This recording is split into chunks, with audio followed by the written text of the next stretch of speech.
Okay, I think we can start now. Welcome everyone to the last FLOS lecture in this spring and summer cycle. Thank you very much for being there. And it's my great pleasure to give a grand conclusion to this first cycle with our last speaker, our last guest, Matthew Crawford. Matthew earned his PhD in church history and historical theology at Durham University in 2013, and then went on to work as a postdoc at the same university. And in 2015, he joined the Australian Catholic University, where he currently is associate professor and program director in biblical and early Christian studies. His Durham dissertation became a brilliant monograph, Cyril of Alexandria's Trinitarian Theology of Scripture, published by Oxford University Press in the series Oxford Early Christian Studies. Recently, in 2019, he published his second monograph in the same series, another highly interesting work with the title The Eusebian Canon Tables, Ordering Textual Knowledge in Late Antiquity. Besides publishing these books, Matthew published extensively in edited volumes and in major journals, such as the Journal of Theological Studies, the Zeitschrift für Antikes Christentum, Vigile Christiane, and the Journal of Early Christian Studies. It must also be mentioned that he has been the recipient of two important grants from the Australian Research Council, one on modes of knowing and the ordering of knowledge in early Christianity, and a second one on religious belief and social cohesion, Cyril of Alexandria's Contra Galilaeos. In 2020, the FLOS project started an official collaboration with Matthew's project on Cyril's Contra Julianum, since many of the Syriac fragments of this treatise of Cyril's Contra Galilaeos are preserved in the Florilegia on which FLOS is focusing, in particular in an anti-Julianist Florilegium, although the Julian of our Florilegium is the Miaphysite theologian of the 6th century, Julian of Halicarnassus, and not Julian the Emperor. 1.5 months ago, Matthew made me the honor to invite me to speak at the, alas, virtual Biblical and Early Christian Studies seminar series organized at the Australian Catholic University. And now, it is my great pleasure to have him talk to us today on the most recent results of his current research, and specifically on, the title of his paper, so slightly changed as regards the with regard to what you find on the poster, towards a new edition of Julian's Contra Galilaeos, assessing the new material from the Syriac transmission of Cyril's Contra Iulianum. Matthew Crawford has prepared a handout, which I have uploaded in the chat, so you should tell me if you can access it. Yes, yeah. Yeah, it's good. Okay, great. And so it's my great pleasure to give you the floor, Matthew. Thank you very much. Thank you, Emiliano. It's a real delight to be here with you, and I'm looking forward to the feedback from you all on this research, which is still very much in progress. So I have a PowerPoint. I'll just share that now. So is that now coming through? Yes, it's great. Okay. So I should also say, in keeping with what Emiliano said a moment ago, I'm delighted to be working in an official capacity with him and the rest of the FLOS project team. Our collaboration began in early 2019 when the Australian Research Council sent around an email to all current grant holders of DACRAs, which is one of the specific grants from the ARC, announcing the possibility for collaboration with ERC grants. And attached to the email was a 700-page PDF listing every ERC grant currently in existence. And so I began trolling through the 700-page PDF and was delighted when I stumbled across the FLOS project, and then even more delighted when I learned that in fact some of the same passages that I was looking at were of interest to them. So this is, I suppose, the first fruit, well, the second fruit of that collaboration since we had Emiliano at our seminar last month. So it's a real pleasure for me to be here. So Iulianum has already read the title. I'll spare you reading it again. And I'll begin by talking about the fate of Julian, the Emperor Julian, against the Galileans. So in the winter of 362-363, while residing in Antioch and making preparations for his fateful invasion of Persia, the Emperor Julian composed a 3-book polemical treatise in which he aimed to, quote, set before all humanity the reasons that persuaded him that the Galileans' fraud, that is Christianity, is a human fabrication constructed with maliciousness. Julian's text was lost in the direct manuscript tradition, but scattered traces of it survive, thanks to subsequent Christian authors who sought to refute it. The bulk of these survivals comes from the 20 books of Cyril of Alexandria's Against Julian, which quoted lengthy verbatim extracts from Against the Galileans in an effort to respond to the emperor's arguments. Unfortunately, only half of Cyril's own work has survived intact, with the latter 10 books being preserved merely in later Greek and Syriac sources that cited passages from it for their own purposes. Fortunately, however, on occasion, even these chance survivals preserve testimonia to, and even fragments from, Julian's original text. The task of reconstituting and publishing the text of Julian's Against the Galileans is, therefore, largely dependent upon scholarly efforts to provide a reliable text for as much of the Cyril's lengthy refutation as we can recover. The fragments of Julian's Against the Galileans were first extracted from Cyril's Against Julian and published independently in 1764, as you can see here from the title page from a slightly later edition from 1769. And it was then reissued in a lightly revised version 4 years later by Voltaire. However, the first properly critical edition was published by Carl Neumann in 1880, who used Spanheim's 1696 edition of Cyril's Against Julian for the passages from Against the Galileans that were cited in Cyril's first 10 books, and also included 18 fragments he discovered in other sources. With only occasional changes, it was Neumann's edition that was reprinted with an English translation and the Loeb version published by Wilmer K. Wright in 1923. Both the editions of Neumann and Wright printed the passages extracted from Cyril's first 10 books as a continuously running text, which misleadingly gives the impression that we have at our disposal a more or less complete text of much of Julian's Against the Galileans, rather than a collection of fragments from a hostile source. They also both dispense with testimonia, choosing to include only those extracts cited by Cyril verbatim. These two defects were remedied in the new edition of Against the Galileans, published in 1990 by the Manuela Masaracchia, which has served as the primary basis for scholarship on the text for the past 3 decades.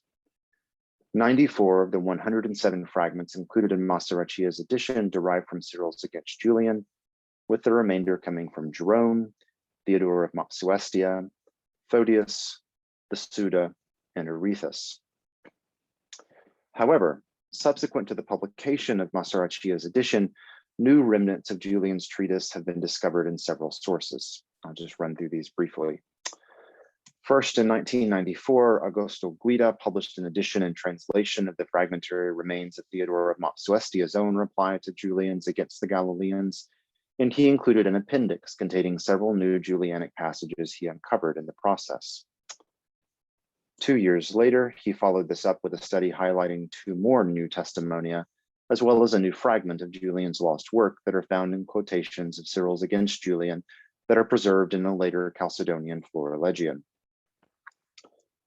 10 years later, in 2006, Nunzio Bianchi identified 3 testimonia to Julian's Against the Galileans that were preserved in homilies of the 12th century Italo-Greek monk Philagathos of Karami. 2 of these are entirely new, and one reports a Julianic criticism known from other sources that was included in Masaracchia's edition as fragment 100. Following this discovery, Stefano Trovato published in 2012 what he claimed to be another new fragment from Julian's treatise, this one coming from the Innoratio in Evangelium Marci by Theophylact of Ohrid, although Christoph Riedweg has recently suggested that this passage is in fact merely a testimony to one of the same passages preserved by Philagathos. In 2018, Angelo Giovato and Robert Mueller released a Greek-French edition of Julian's Against the Galileans, reprinting Masarachia's text and including in an appendix some of the new passages that have come to light since 1990, but not adding any previously unknown material. Next, perhaps most surprisingly, and we'll come back to this, in 2020, Augusto Guida once again identified yet another unexpected testimony to Against the Galileans, this one in an early 16th century work by Gianfrancesco Pica della Mirandola, which we will return to shortly. A final text containing remnants of Julian's treatise has come to light recently, but is yet to be properly published. Peter Todt recently discovered an extended version of Pseudo-Justin Martyr's Questions and Responses to the Greeks, which includes a section of text that seemingly draws heavily upon the second decade of Cyril's Against Julian and contains two further fragments of Julian's treatise that have not survived elsewhere. But again, these have yet to actually be published. I suggest a new edition of Against the Galileans is needed for at least two reasons. First, as is evident from the previous survey, scholarship on the text has advanced remarkably over the past 3 decades, with a number of new fragments and testimonia being published subsequent to Masarachia's 1990 edition. As a result, accessing as much of the text as is known to us today requires knowing where to find all of the recently discovered Julianic material in the various places it has been published. Second, in one sense, this problem was worsened by the fact that in 2016 to 2017, the 2016 and 2017 witnessed the publication of the first modern critical edition of Cyril's Against Julian, indeed the first edition since the 17th century, which has brought to light still more new Julianic material that has not been included in previous publications, in this of two types. First, within the first 10 books of Cyril's treatise, there may be, and I think in fact are, testimonia that have long laid in plain sight but have been overlooked. And I give an example of this that I'll skip for the time being, since it's not directly relevant to this lecture. A second tranche of material, Julianic material from this new GCS edition of Cyril's Against Julian is fortunately more readily accessible. The editors have uncovered new fragments from the second decade of Against Julian that were previously unknown, and several of these contain further testimonia to lost portions of Julian's Against the Galileans that should be included in any new edition of the text. Thus, the primary aim of the present paper is to set forth these new remnants and contextualize them in the wider argumentative scope of Julian's Against the Galileans, insofar as it can be determined. All of the relevant fragments of Cyril's Against Julian come from later Syriac sources. For the prolegomenon to Newman's 1880 edition of Against the Galileans, Eberhard Nestle edited and translated into Latin 27 Syriac fragments of Cyril's Against Julian, of which 14 derived from the lost books 11 to 20. However, Newman included only a few extracts from these fragments of Against Julian in his edition of Against the Galileans, even though several others he excluded illuminate lost portions of Julian's text. Masarachia actually included even less Syriac material in her edition of Against the Galileans and printed merely a Latin translation, omitting the Syriac text altogether. In contrast, however, for the new GCS edition of Cyril's Against Julian, Hubert Kaufold has edited 55 Syriac fragments, of which 23 come from the lost second decade. Thus, this recent reassessment and enlargement of our knowledge of the Syriac remains of Cyril's Against Julian has laid the foundation for a fresh study of the traces of Julian's Against the Galileans that are preserved in these passages, and it is this that the present paper aims to provide. I propose that from these 23 fragments of Against Julian, we can identify 7 new testimonia that should be added to Masarachia's edition, and 1 expanded version of a fragment she already included. Due to time constraints today, however, I will be discussing only 4 of these 8 passages, though the entire collection is included in the handout for your perusal. So the first passage that I'd like to focus on is Against the Galileans, fragment 91. This is the fragment of the enumeration that Masarachia used which is found contained within the new fragment of Cyril's work that's been numbered 3A, fragment 3A in the new GCS edition. Due to the complex issues it raises, the discussion of this passage will be considerably longer than what follows for the remaining new fragments. This passage comes from a lengthy extract from Book 11 of Cyril's Against Julian that was included in the Syriac biblical catena, surviving solely in the 7th century Lacanus manuscript, British Library, additional 17214, which contains a total of 3 extracts from Cyril's treatise, alongside passages from a range of mostly Greek patristic authors, in addition to the Syriac writers Ephraim and Philoxenus. And I'm sorry I don't have images of this manuscript, otherwise I would love to share them with you, but I do for the later manuscripts I'll be talking about shortly. For his 1880 edition, Newman extracted one sentence from this lengthy passage of Cyril's Against Julian and published it as Against the Galileans, fragment 2, and I've given you the Latin here that he included in his edition. Masarachia kept the sentence highlighted by Newman, but added, sorry, I've just lost my place by clicking in the wrong spot.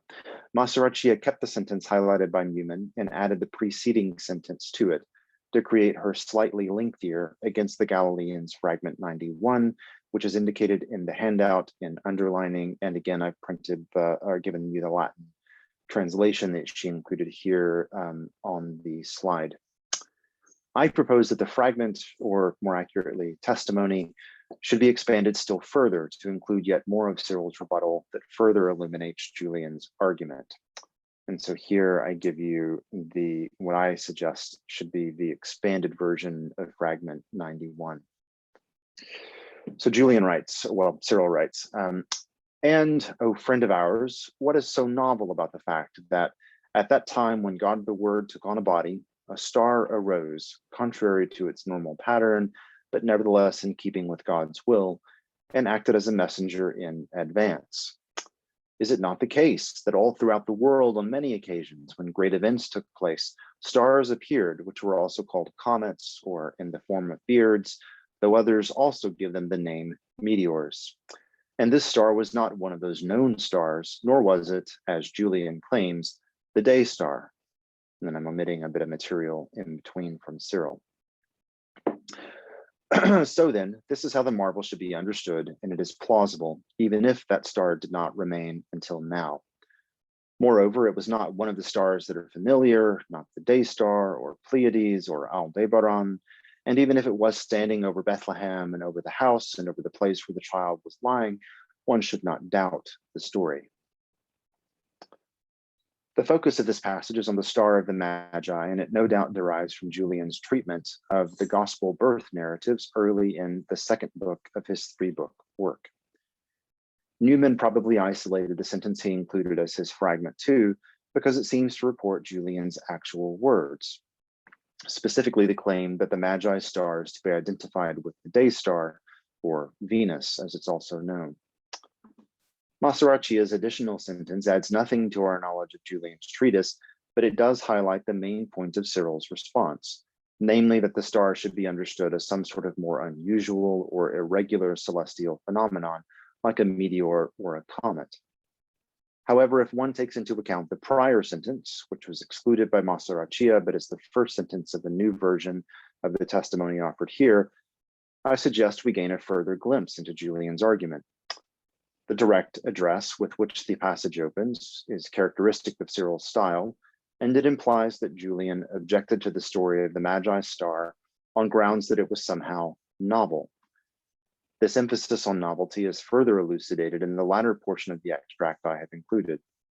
Cyril's defense of the account is plausible, despite the star's disappearance, suggests that Julian had raised this point too, probably because an appearing and disappearing star would be a novel heavenly phenomenon that did not obey the laws of normal celestial motion. Finally, in the latter portion of the extract, Cyril again opposes the view that the star was the day star, Pleiades, or Aldebaran, all of these, of course, being known heavenly bodies, which by definition are not novel.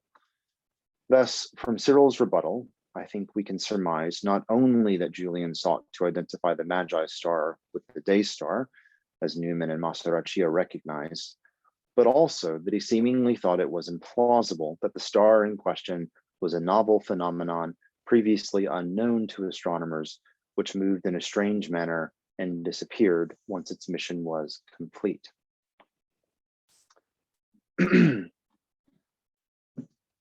This fuller understanding of Julian's argument, I'll just move the slide along.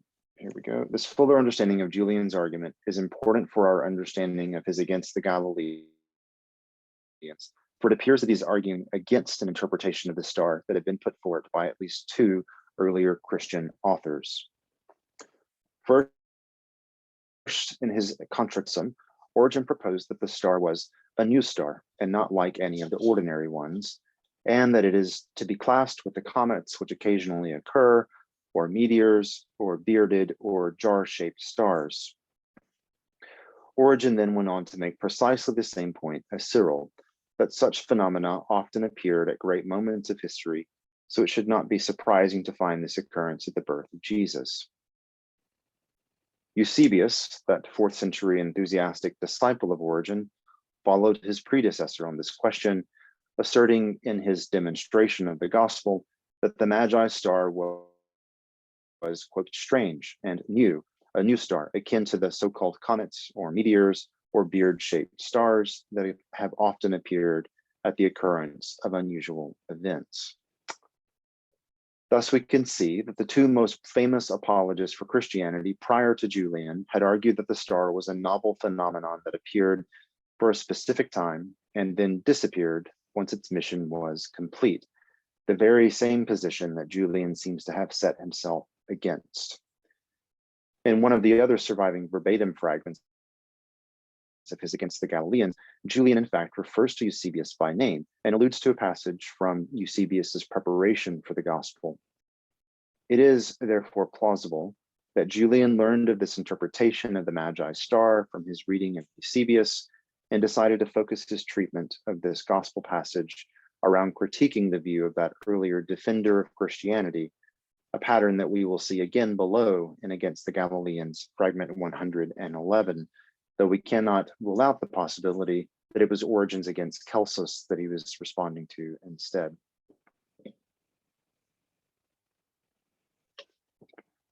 Julian thus apparently opposed the idea that the Magi star was an irregular astrological phenomenon as Origen and Eusebius had maintained, which is why Cyril felt the need to defend its plausibility and indeed normality, despite the fact that it moved in a strange fashion and did not remain in the sky.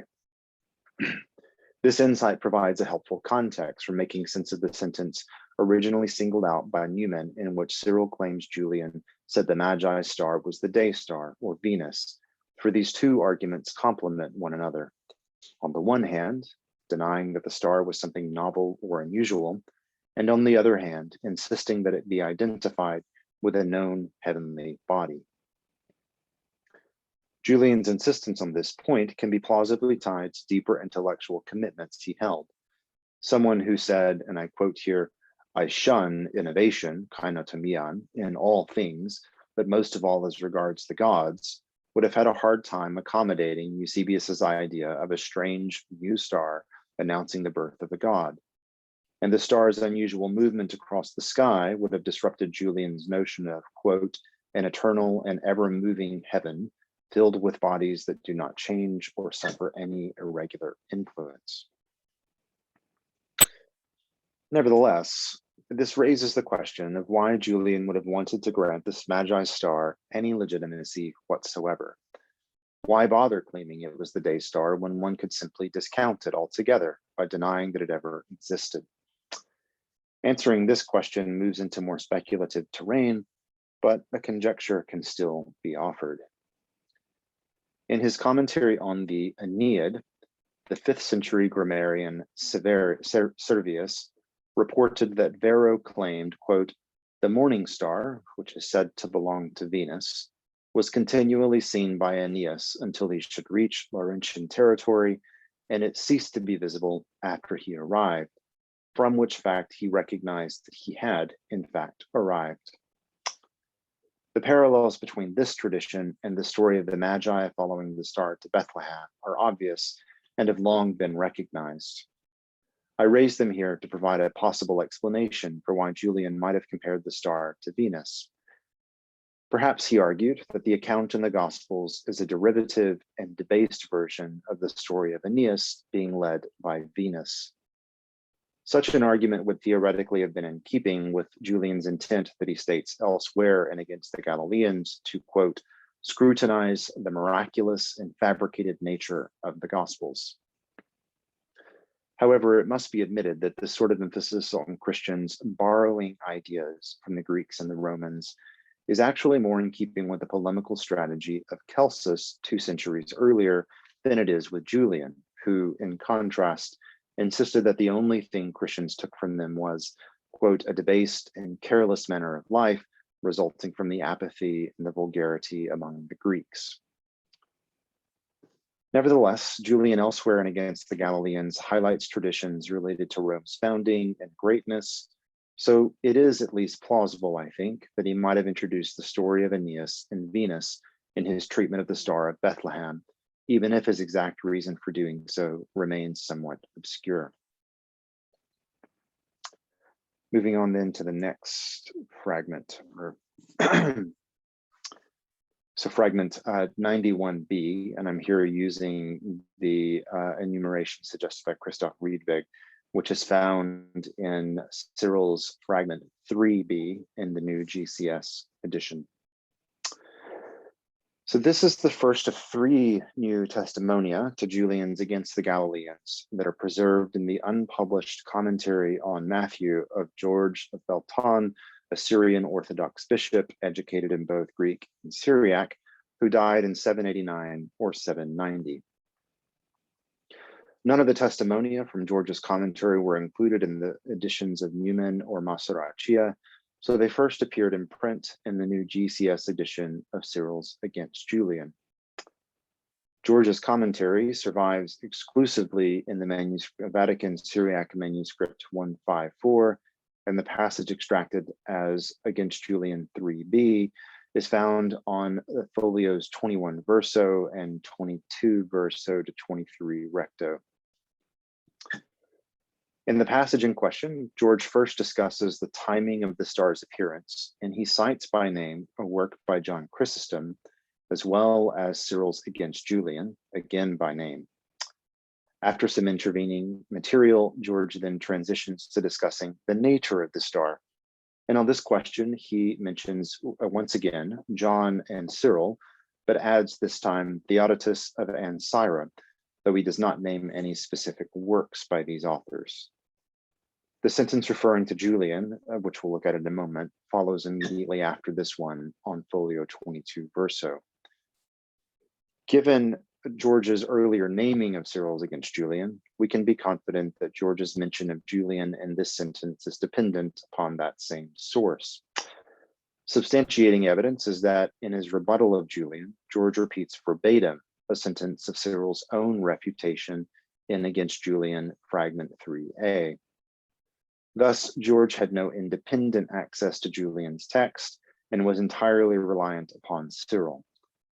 What's more, and perhaps more uncertainly, but nevertheless, I think a good case can be made, there is a good reason to think that George was in fact drawing upon the same lacunose 7th century biblical catena found in British Library Additional 17214, from which comes Against Julian, fragment 3a.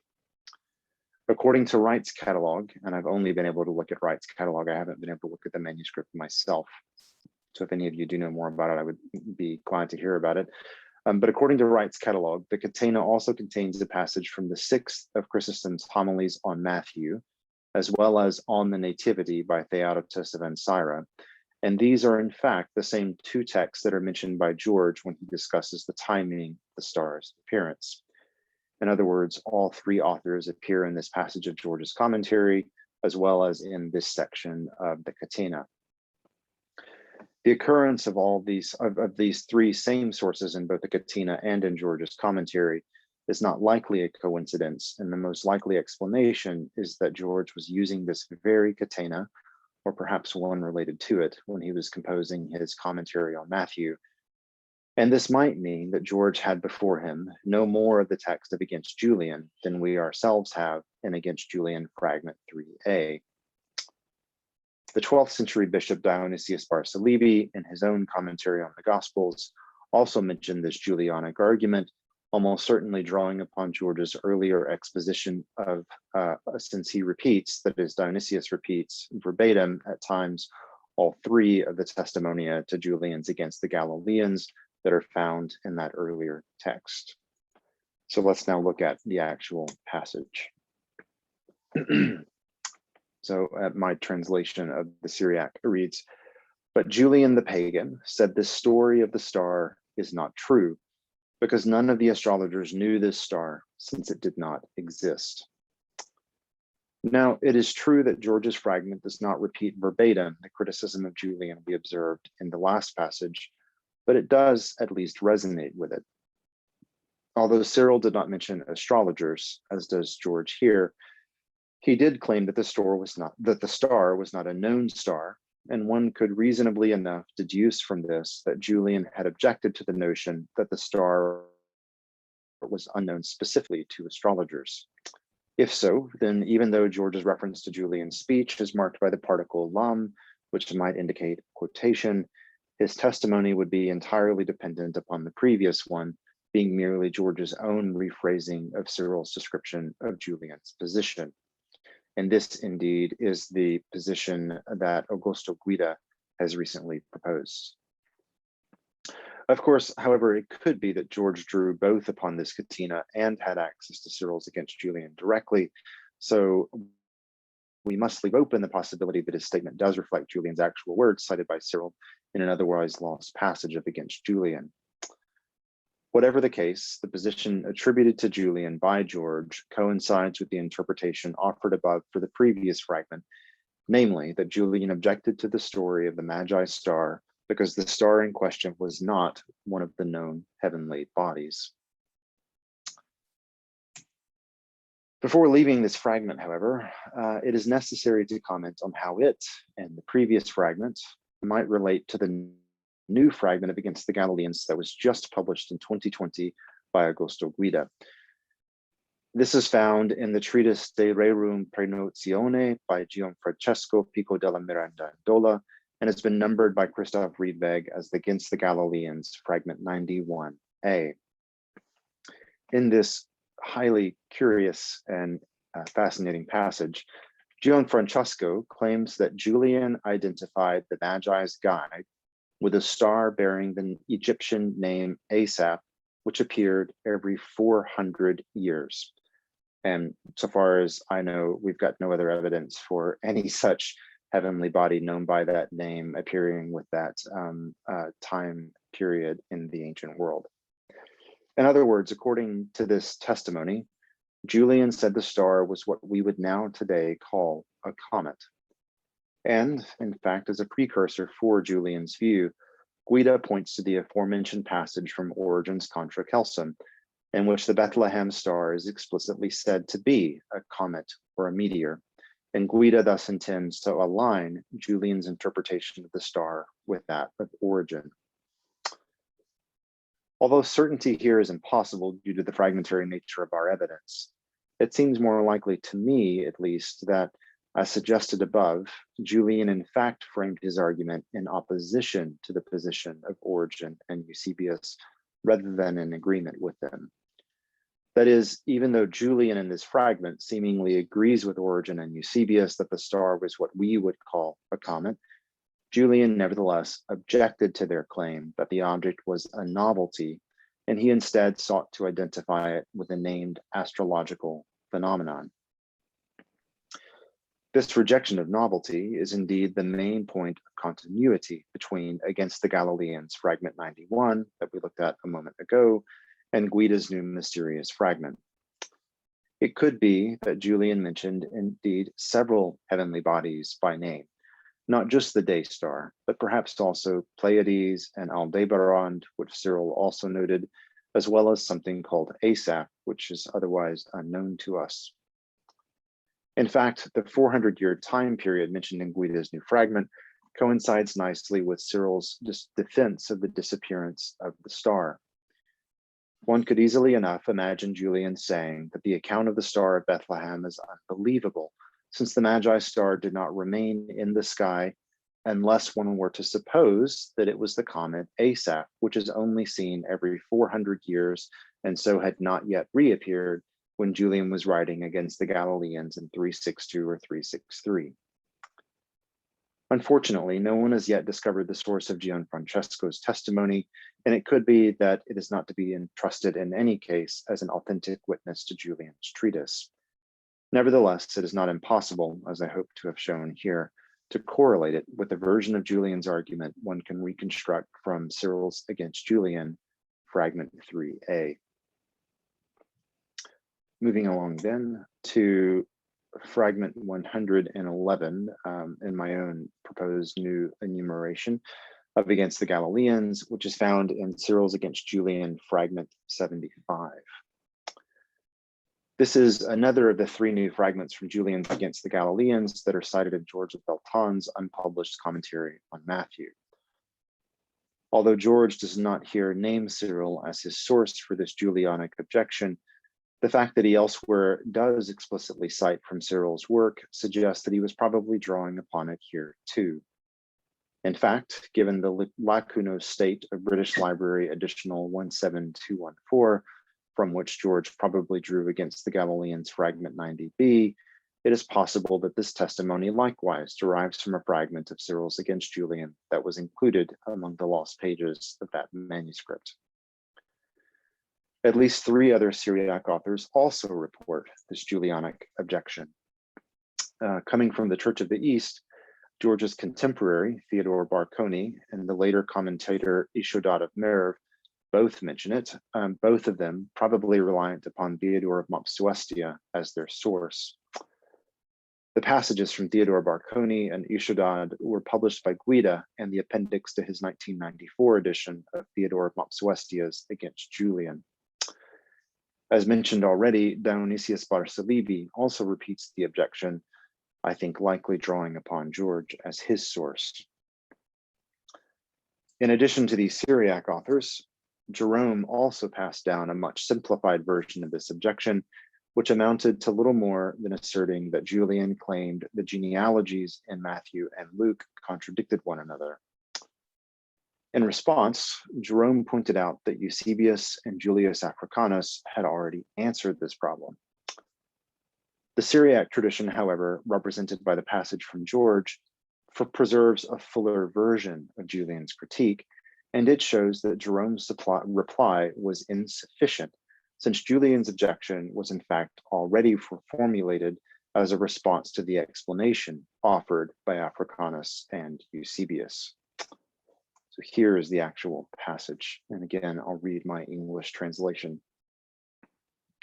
But Julian raised the following objection to this. If Luke recorded the genealogy in keeping with the stipulations of the law, why does he call Obed the son of Boaz rather than the son of Mahlon, since it was for Mahlon that Boaz, in accordance with the law, begot Obed from Ruth, and Boaz had taken her for the purpose of raising up a descendant from Mahlon. Eusebius, in both his well-known ecclesiastical history as well as his lesser well-known but highly influential Quaestiones Evangelicae, had solved the contradiction between the two genealogies of Jesus by endorsing the earlier solution of Julius Africanus, who had proposed that Matthew was recording Joseph's biological lineage, while Luke traced his legal lineage. On this line of reasoning, the two lines of descent diverged, thanks to the ancient Israelite custom of Levirate marriage, which obliged a man to marry a widow of a deceased relative and raise up descendants from the dead husband. For the dead husband. Julian's objection in the passage above, I think, only makes sense as a response to this explanation from Eusebius and Africanus. His corresponding objection would seem to be, if Luke was recording the legal genealogy of Joseph, as Eusebius claims, why then did he not do so when he came to Obed's father? For while Boaz was Obed's biological father, Mahlon was in fact his legal father, in light of the fact that Boaz's marriage to Ruth was an instance of Levirate marriage.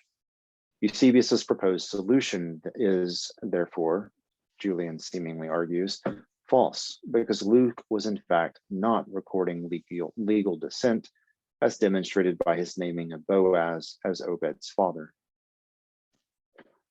Scholars have thus far seemingly not noticed that in this criticism, Julian must have been responding to Eusebius. And indeed, recently, John Granger Cook has argued that it is unlikely that Julian would even have been aware of Eusebius's, quote, somewhat obscure text, Quaestiones Evangelicae. Cook proposes instead that Julian's objections to the resurrection accounts, despite appearing similar to the problems Eusebius addressed in that text, were instead probably inspired by one of Porphyry's arguments.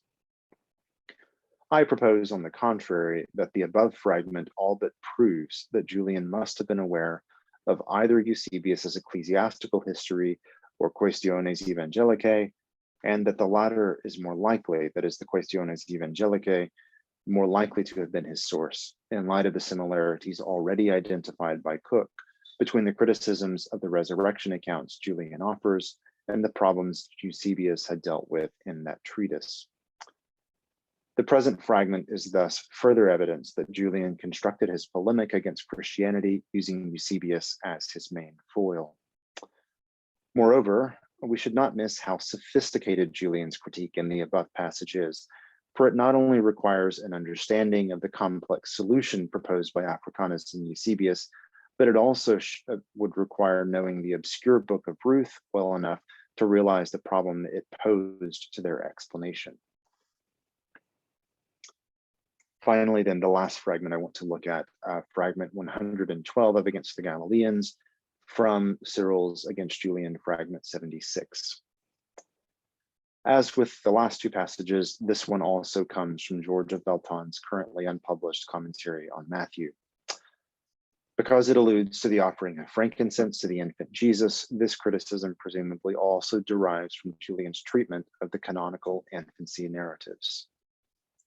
As with fragment 111 that we looked at a moment ago, we can plausibly conjecture that Cyril's Against Julian was George's unnamed source for this Julianic testimony, and that the passage of Cyril's treatise upon which he drew could even have been found among the lost portions of the Catena in British Library Additional 17214. Once again, Dionysius Barsalibi later repeats this Julianic objection, probably drawing upon George as his source. So here then is the passage itself. And once again, I'll read my English translation. Julian here says, why, when frankincense was offered to Christ, do you not burn frankincense, but a perfume compound instead? Now, this new passage is noteworthy for at least two reasons. First, while it is clear that Julian's primary aim in Against the Galileans was to undermine the sacred texts that served as the foundation for Christian belief, and indeed this is what we saw in the last fragment, Julian also on occasion commented on Christian ritual practice, including denouncing the inefficacy of making the sign of the cross, pointing out the inability of baptism to change a person's moral state, and claiming that devotion to the tombs of the martyrs involved defilement. The present passage extends this motif by showing that Julian, rather surprisingly, also addressed the kind of incense used in the liturgy. This leads to the second noteworthy aspect of this passage. Julian's comment seemingly assumes that Christian rituals should be patterned after what one finds in the New Testament, specifically the offering of the frankincense to Jesus by the Magi. This could imply that if Christians simply burned frankincense in their worship rather than the mixed compound that they currently use, their worship would be legitimate. It is admittedly difficult to discern how best to contextualize this seemingly positive remark, Given that elsewhere and against the Galileans, Julian finds nothing about Christian ritual practice to endorse, consistently portraying them as having departed from the legitimate cultic practice of the Greeks, the Romans, and the Jews. And indeed, if any of you have suggestions about how to contextualize this, I would love to hear it. It could be that this comment was intended to draw a contrast between the practice of Jesus's earliest followers in the New Testament and the corruptions that occurred later, since this is a contrast that Julian elsewhere draws in against the Galileans. Or alternatively, or perhaps in addition, the passage might also be relying on an assumed deprecation of an incense compound concocted artificially by humans, perhaps seen as a debauched luxury, in contrast to the natural simplicity of frankincense as a material used for honoring the divine, which Julian does in one of his other works, in fact, endorse. Whatever the case, this passage from Julian is noteworthy as one of our earliest references to Christians burning incense in worship, and indeed it might even be our earliest such reference. Susan Ashbrook Harvey states that the earliest securely dated reference is Ageria's description of the Jerusalem liturgy in 381. This passage from Julian would be about 2 decades earlier than that. So it could be, in fact, the earliest such reference that we have. In conclusion, then, the harvest of knowledge from these fragments does not radically alter our understanding of Julian's against the Galileans, but it does enrich it in several respects. First, it provides further evidence that Julian's critique of Christianity engaged with the prior tradition of pagan polemic and Christian apologetic. In the most thorough and impressive study of Julian's sources yet undertaken, Jean Beaufartigues concluded that Julian knew Eusebius's preparation for the gospel, since he mentions this by name, as you recall, and at least book 1 of Eusebius's demonstration of the gospel. More recently, Marie-Odile Beaunois has raised the possibility that Julian might also have been responding to Origen's Against Celsus when he composed his Against the Galileans. The foregoing analysis of the star discussion in Against the Galileans, fragment 91, suggests that Julian was aware, in addition, either of Origen's treatment of the Magi star in Against Celsus or Eusebius's similar discussion in Demonstration, Book 9. Moreover, Against the Galileans 111 proves that Julian was interacting with other texts in Eusebius's corpus, most likely his Quaestiones Evangelicae. This leads to the second observation. Susanna Elm, following the work of Jean Beaufartigues, has recently described Julian's treatise as, quote, sophisticated, and this is in fact nowhere more apparent than in Against the Galileans, fragment 111, not discussed by Elm, in which Julian identifies a significant problem in what was at the time the most widespread explanation for Jesus's discordant genealogies. And in so doing, Julian displays an impressive knowledge of obscure biblical texts. Nevertheless, this is but one aspect of Julian's critique of the Gospels. For alongside such incisive criticisms, one also finds comparatively simplistic and vapid objections in Against the Galileans, fragments 109 and 113, which I've not discussed, but they're there in the handout, as well as in Against the Galileans, fragment 1, Bianchi, in the study published several years ago by Bianchi from the sermons of Philagathos. Julian's attack on the gospel seemingly then was a mixture of both kinds of arguments side by side. This is not to suggest, however, that there was a tension in his strategy, since one can discern in each instance a distinct target of his polemic. When combating the interpretation of the Gospels offered by a learned bishop like Eusebius, Julian shows himself to be an equally sophisticated exegete. However, when addressing the stories in the Gospels directly, it seems that he thought mocking derision was the best way to show the falsity of what he regarded as trivial fairy tales. Thirdly, the preceding study answers some questions about the manner in which Julian's Against the Galileans was received by the medieval Syriac tradition.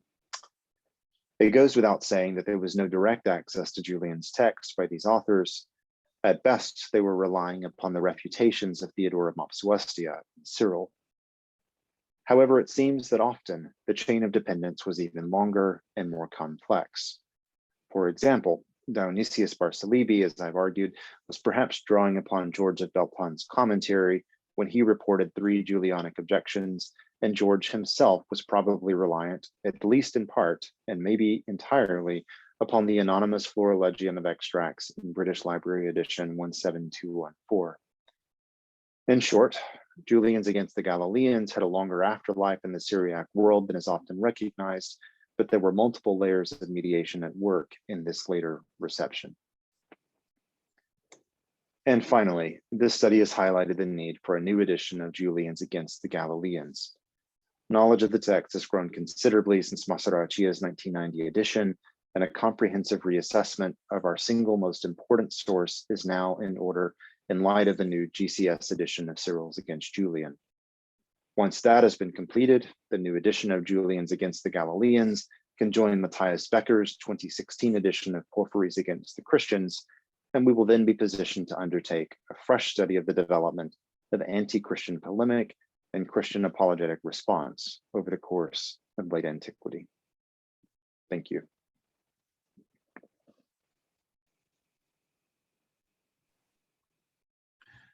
Thank you so much, Matthew, for this so insightful paper that from 3 or 4 fragments reconstructed chains of transmission, although hypothetical, but very likely, contexts of apologetical and contra-apologetical dialectics. It was so brilliant, really.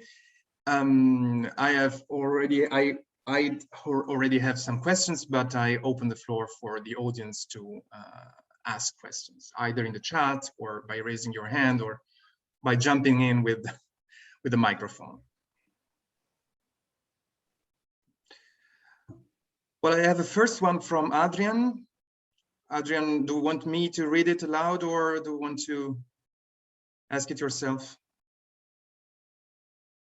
No, you can't speak. Okay. So the question is, but you can see in the chat, there are 2 questions actually. The first one is, in what form did Middle Byzantine authors like Theophylact, Philagathos had access to Julian?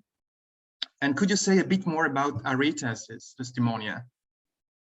The second question is, what's the relationship to Porphyry's against the Christians in terms of common arguments against Christianity? Yeah, really excellent questions. The first one, I think I can answer a little bit more definitively, or at least I can point to others who've already done so. So the reason, in fact, that Bianchi's fragments from Philagathos are included in the new GCS edition of Cyril, even though Philagathos never mentioned Cyril, is because the editors argue that Philagathos is dependent upon Cyril, even though he doesn't tell you that he is. And that's because some of the language he uses when he's introducing Julian, actually specifically some of the really snide and dismissive remarks he makes about Julian, are very much in keeping with the kinds of remarks and even the specific language that Cyril himself uses. So Philagathos seems to be repeating not just the objection from Julian, but Cyril's own, I guess, framing of that and description of Julian. And so the GCS editors have included that actually as a fragment of Against Julian, of Cyril's Against Julian, even though Philagathos never mentions Cyril at all as a source. So that's to say, the answer to the question about Philagathos is that he seems to simply be reading Cyril's Against Julian. He's got no access to Julian himself. There was thought for a while to have been the possibility of some continued circulation of Julian's Against the Galileans well into the Byzantine period, but increasingly that there just seems to be no evidence for that. It does show that Cyril's refutation, however, continued to be circulated well into that time, or at least was accessible.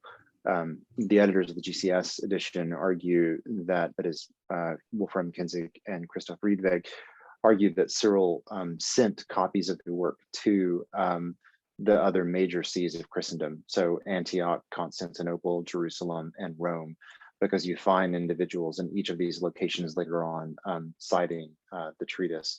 So Philagathos and then as well Theophylact were probably simply citing Julian through Cyril rather than reading Julian directly. As for Arethus, I don't recall specifically that testimonium or what is said in it, but it's thought to be the same thing is thought to be true about it. That's to say, it too is thought to be dependent upon Cyril and doesn't show independent access to Julian's own work. It's a bit uncertain, admittedly, because again, we've lost Cyril's entire latter 10, not the entire, but we've lost Cyril's latter 10 books. So sometimes these authors are citing passages that we don't have access for, or we don't have direct explicit attribution to Cyril for, but it seems like that's still the most likely explanation for how they were accessing it. The second question is a really interesting one that I think needs more reflection. And this is sort of one of the things I have in mind at the end of the paper that I'm trying to suggest needs to take place, because what's happened is now and then people have made kind of casual suggestions or proposals about how Porphyry's work might be related to Julian's work, but there's not been a really thorough study done of these two. And I think once we have a new edition of Julian, then we can we'll be in a position to actually do that. I mean, John Granger's Cook, his article is a good example of this. So Cook points to, and he's not alone in this, a passage in Libanius where Libanius explicitly compares Julian and Porphyry and says that Julian had in fact done an even better job than Porphyry had of refuting Christianity. And some have taken this to mean that Libanius means to say that Julian actually knew Porphyry's work and was trying to deliberately improve upon it. And so John Granger Cook, again, this is where he finds ground then to say, even though what Julian is responding to looks like it's something in Eusebius, in fact, it's not. It's just that Eusebius is responding to Porphyry. And so Julian knew Porphyry directly and didn't have to know Eusebius as kind of the intermediate step. But I don't know that that's actually, I don't know that there's good grounds to conclude that. I think Julian knows Eusebius independent of Porphyry. I think that's pretty clear. And the links between Julian's work and that of Porphyry are not kind of explicit and overt. And I don't want to deny that there's a possible connection there or relation, but it really needs more investigation. I would say where Julian goes further than Porphyry is just in terms of the nature, the character of the two works, is that Julian, Porphyry had done some of this kind of detailed investigation of the Bible, but I think Julian takes that to a whole other level with his insightful criticisms, as we looked at regarding the genealogies. But not only that, I mean, there are multiple instances where Julian is even aware of textual variants in the biblical text in Genesis and the Septuagint, as well as elsewhere, and is making arguments on the basis of those. So Julian, if anything, seems to have done even more thorough analysis of the biblical text and sought to base his reputation on that. And Julian also took into account at least the response of Eusebius and maybe also the apology of Origen as well. So Julian's kind of positioning himself as responding to the responses by the Christians in a way that maybe isn't true for Porphyry. So I think that's about as much as I can say with certainty, but the main point is that there's a lot more work I think needs to be done there. And if others here have ideas, I would love to hear them as well.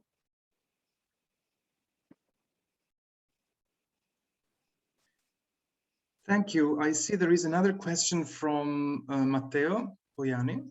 Yes, thank you very much, Professor Crawford. You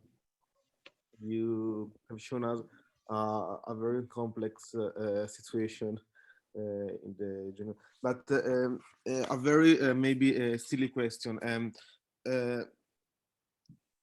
How much time do you think do we need to have a new critical edition you're hoping for in the last slide? And are you going to do this work?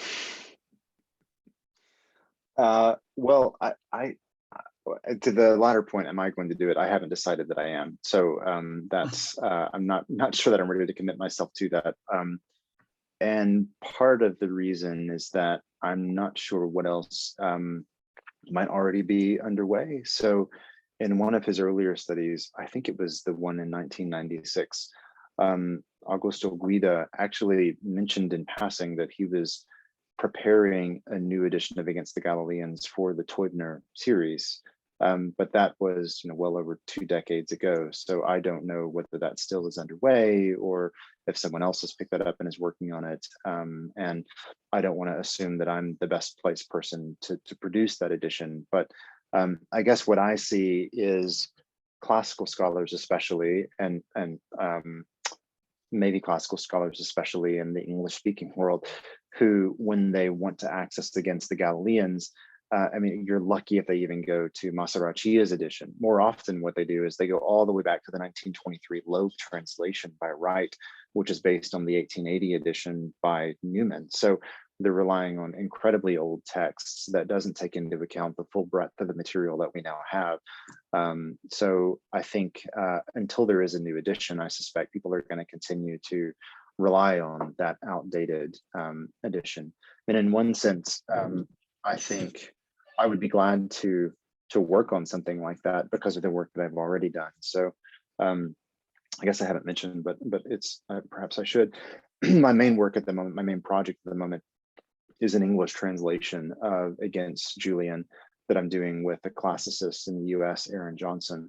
And we've got a draft of the entire thing. But it occurred to us earlier this year, once we have a draft or a translation of all of Against Julian, I mean, there's not much more work to do to produce a translation of Against the Galileans, because most of Against the Galileans comes from Against Julian. So we've toyed with the idea of doing at least a translation, since we already will have translated almost all of the material anyway. But I'm not sure that there needs to be a new translation until there's a new edition. And currently, the edition situation is complicated because you have Masaracchia's edition in 1990, but then all these other bits and pieces that are sort of scattered in various places. And to have it all in one source, I think, is what's really required. Thank you. Just to add a note on this, I think Augusto Guida doesn't know Syriac, and a new edition of the Contra Galilaeos should absolutely be done by someone who knows Syriac, who can read it directly. And just a small remark, and then there is another remark in the chat by Adrian. Augusto Guida reprinted a revised edition of his Replica Juliano l'Imperatore last year in 2020. It was published by the same publisher, but it was reprinted and revised. I couldn't read it yet, but it affirms it states to be revised. So that's interesting. Perhaps it takes into consideration Crawford's new material. I couldn't see it yet. Yeah, that's very helpful. Thank you. If you could send me a reference to that, I would be grateful. Yeah, certainly. And from Adrian, we have another, yes, and then Lucas Farompe. Adrian wrote in the chat, just another remark. I recall a few excerpts from Cyril's Against Julian, with at least a short extract reference to Julian's remark on Matthew 19:24 in a Copto-Arabic catena on Matthew. This is also tested in Greek Syriac, but I'm just wondering if there may be other Arabic catena with new material. So it's just a remark. Yeah, perhaps that would be fantastic if there is. Not that I know of, but I'm not an expert in that material. So if you do know of any, please send them my way. Luc van Rompuy. Hello, thank you very much for this overview. In fact, I wanted to bring up Guida's revised edition, which is from 2019. And it says that it is expanded, ampliata. And in fact, I have a copy, and there is some further discussion of the afterlife of Theodore Mopsuestius, Contra Iulianum. And in this connection, I wanted to ask you, because you discussed this one fragment on the genealogy of Christ, for which Ishodat and Theodore Barconi have some comments.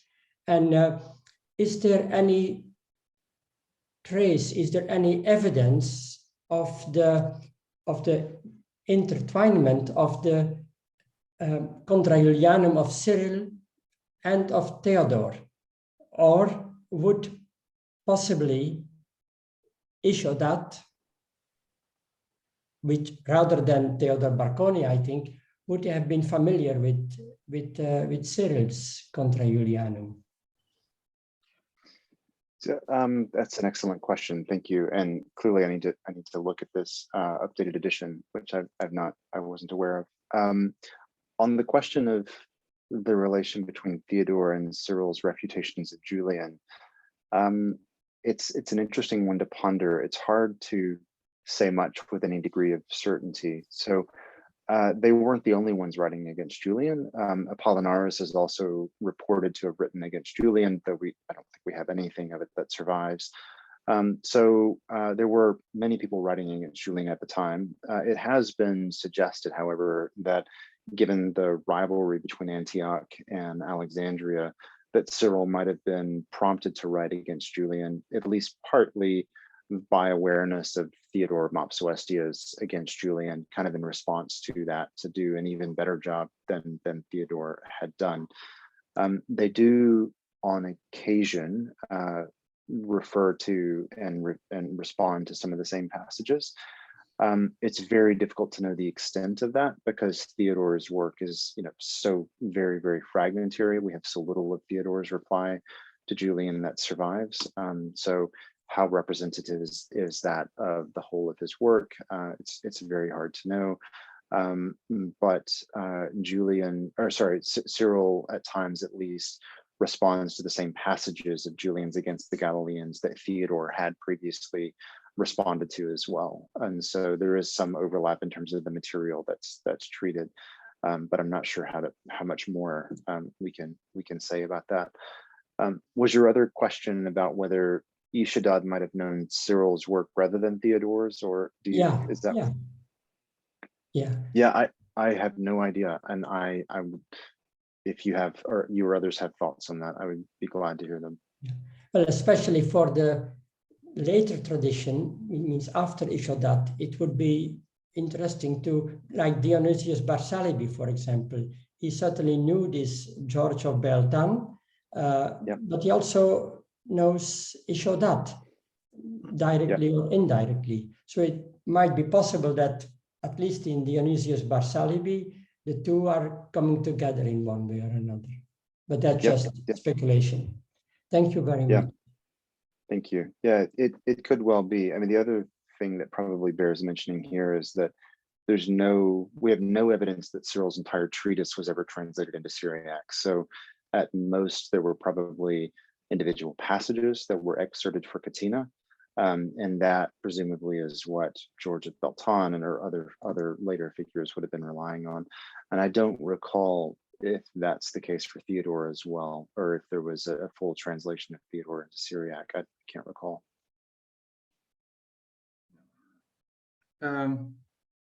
You're muted. To unmute myself. Yes, I think we don't know for Theodore. We just have these tiny fragments here and there, and perhaps some evidence in the later reception. Thank you. Thank you. Are there any other questions for the moment, at least? No? Okay, then I will ask mine. There are many so interesting points, and one of those is Gianfrancesco Pico della Mirandola's quotation, reference, allusion to reference to Julian's argument on the star Asaph or Asaph. That reminds me of other strange re-emergences like those of the Jewish Christian Gospels in the Middle Ages. That's very strange that you get something that is almost completely lost and so later on. So this is probably it seems strange actually that he quotes a specific star. So it doesn't it wouldn't seem an invention. his own invention. That's the only thing I can say. But I wonder how we can imagine a tradition behind this this annotation. So and there hasn't been any study in Renaissance studies about this. Any commentary? Not that you know. Not that I know of. I mean, I think Guida's 2020 chapter, I think, was the first thing to bring this to light. And it is truly fascinating. And in fact, there's two things Guida's doing in that chapter. One is he's dealing with an older argument that I think maybe he had put forward, or perhaps someone else had, that had raised the possibility that there was an ongoing circulation of Julians against the Galileans well into the Middle Ages and maybe even later, based on library catalog entries and so forth. And in the first half of the chapter, he says, no, this is not the case. The older evidence that had been used to come to that conclusion was misunderstood. So we've got, in fact, no evidence that people were able to read Julian well into like the 15th and 16th century. But then the other half of the chapter is he shows you this new mysterious fragment, and we have no idea where it comes from. No one else mentions it prior to that. It just emerges out of the blue in the early 17th century. And no one knows what the source is. I mean, the best that Guida can do, or the only additional thing he does, is look at, I can't remember his name, but he speaks with Coptologists to look at, in terms of the Coptic language, would the name Asaph had made sense, or could it have been a corruption of some original Coptic term?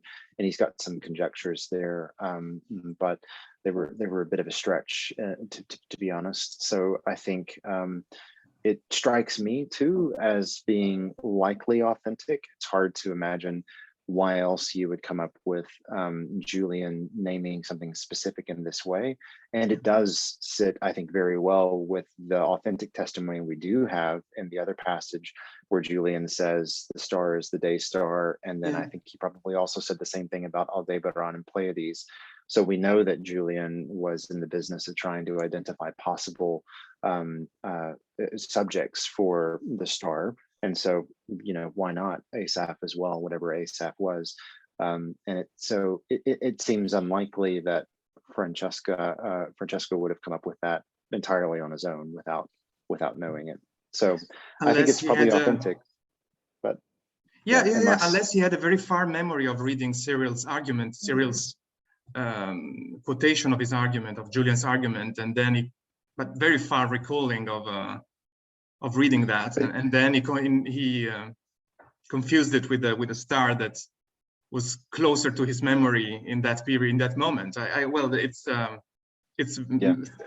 more in the way of a psychological error, but doesn't mind. Yes. Oh, well, just to add to that, I mean, the bit of the treatise where Cyril talks about the star is only in Syriac. So I don't think Gianfrancesco would have known Syriac, and I don't think anyone else in the West was aware of it's not impossible, Syriac Katina. Yeah. So it's maybe so, but he couldn't have read it in the Greek manuscript tradition of Cyril's work, at least. Oh yes, that's true. That's true. Yes, in the Syriac. No. Yeah, you're perfectly right indeed. The second question is, George of Beltan, and thank you for bringing him to our attention, because he's a still rather obscure figure in the Syriac literature, because we don't have a critical edition of his commentary. And thank you in general for bringing to our attention this possible chain of transmission, including the Catena 17214 of British Library edition. I was wondering whether you consider other Maiaphysite Catenae, like the Catena of Severus, or the British Library collection in additional 12168. These are also possible sources, or at least witnesses to states of the transmission that could include these controversies on the genealogy, on the star. Have you had a look at that, or are those manuscripts, as those Catenae, not yet? I haven't myself yet. So what I've where I've come to, or how I've come to this is, I've based myself upon the GCS edition, and I'm assuming that Crawford and whoever else was working on the Syriac portion of that, did a thorough scouring of all of the Catena to find all the bits of Cyril that have survived, and that's what they included. But no one has yet used that as a basis for then doing a study of the fragments of Julian that are included in them. And so that's what I'm trying to do here. Where possible, I'm trying to go back to the original manuscripts that Crawford and others were using, as I did with the passages from George. But at least among the other, as you mentioned, there are other passages from Cyril's against Julian that are in other Catena, but none of the other ones in the other Catena include passages of Julian or testimonia to Julian, if that makes sense, that I've seen. But yeah, perhaps there still is other material out there that I've not come across yet and that wasn't included. Or allusions without mention of the name of Julian, perhaps, and allusions to the same disputations or controversial arguments that so I'm sure Crawford scavenged the whole catalog and the whole material, but perhaps there still is something going back to those evangelical passages, to the commentary in this Catena on those evangelical passages that could have escaped his attention. But Luc van Rompuy has another remark. Well, if I'm not mistaken, the Catena in 17,214 has quite some letters by Severus of Antioch.